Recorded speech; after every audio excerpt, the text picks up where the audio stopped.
What's good, y'all, and welcome back to another episode of What Jay Has to Say. And today, I thought I would talk about my own experience with getting the COVID vaccines. I know everyone's experience differs from one another, so I thought I would go ahead and share my own experience.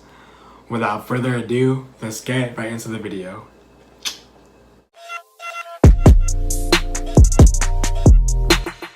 I'll go ahead and start by talking about vaccine 1, then vaccine 2, and then the symptoms and side effects I experienced after both vaccines. With vaccine 1, the hardest part honestly was just trying to get an appointment.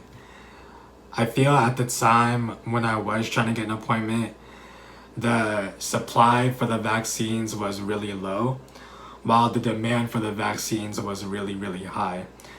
So getting an appointment was really limited, almost scarce, to a point where I just thought about waiting and almost giving up on even getting the vaccine altogether.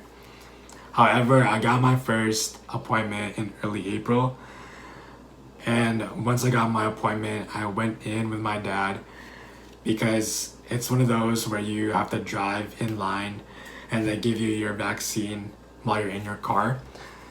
And the woman who gave it to me, she was super nice, super gentle. She told me to inhale when she counts to 3. So I went ahead and did that just a quick, and it was done. But we had to wait 30 minutes after because I'm allergic to a specific medication. And they asked if I was allergic to any medication. And I said yes, obviously. And so we had to wait 30 instead of 15 or 20 minutes after. But the wait wasn't too bad. You're just chilling. You could hang out on your phone and then you head out when it's time to head out. With the second vaccine, it was easier because they already assigned you an appointment during your first vaccine. So you don't even have to do anything. You just go to your second one with your vaccine card in hand as proof that you got your first one already. Went in, and the lady this time was slightly older. She didn't even count to 3 while she was giving my vaccine.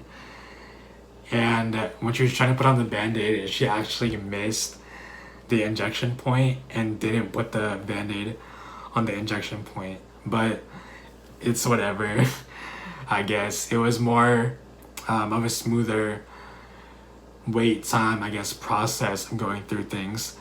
And for the second one, I only had to wait 15 minutes, 15 or 20, and then we were able to leave. Now for the symptoms and side effects. For the first vaccine, I felt a slight sore arm with some fatigue, but the fatigue wasn't really bad. All I had to do was, let me take a quick nap. I napped for maybe an hour, and I was fine. No fever or anything. And then the sore arm, it lasted for maybe a couple of days. With the second vaccine, the sore arm was more sore. It's still kind of sore sometimes, and it's been 3 days since I got my vaccine. When I say sore, I don't mean that it hurts when I lift my arm or anything, but it's more of a sore feeling when I'm sleeping or laying on my arm.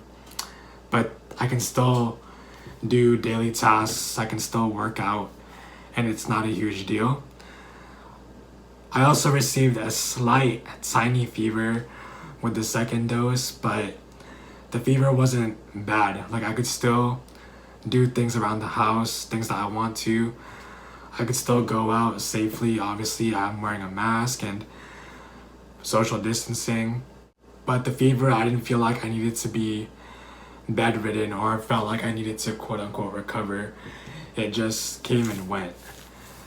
And yeah, those were my symptoms from both. I'm just super thankful that the symptoms weren't terribly bad. I've heard some stories from people saying they, have to take work off for a couple days or they sleep for a whole day just because the symptoms hit them that bad.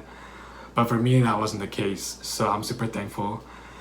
And in my opinion, I say that if you're hesitant about getting vaccinated, whether how you feel about it, if you're against it or you're just lazy about scheduling an appointment, just go ahead and do it. If you're against it, just, to each is your own belief, but, I feel that you don't want to be that one person who everyone slanders and dislikes, or can't go to certain functions or events just because you're not vaccinated. So you might as well just get your vaccine. And the symptoms and side effects, they will happen to an extent, but again, that happens to everyone. So that's just my 2 cents about getting the vaccine, my experience, and my honest opinion about whether you should or not. If you watched this far, thank you so much. I hope y'all just keep being safe, keep taking care of yourself. If you haven't done so, please go ahead and like this video. Feel free to leave a comment if you like, subscribe to the channel, share this, experience, this testimony with people that if they're unsure about getting the vaccine or whether their experience was similar or different than mine. But anyways, keep taking care of yourself, keep being nice to people, and until next time, y'all, stay fresh and stay blessed. Peace.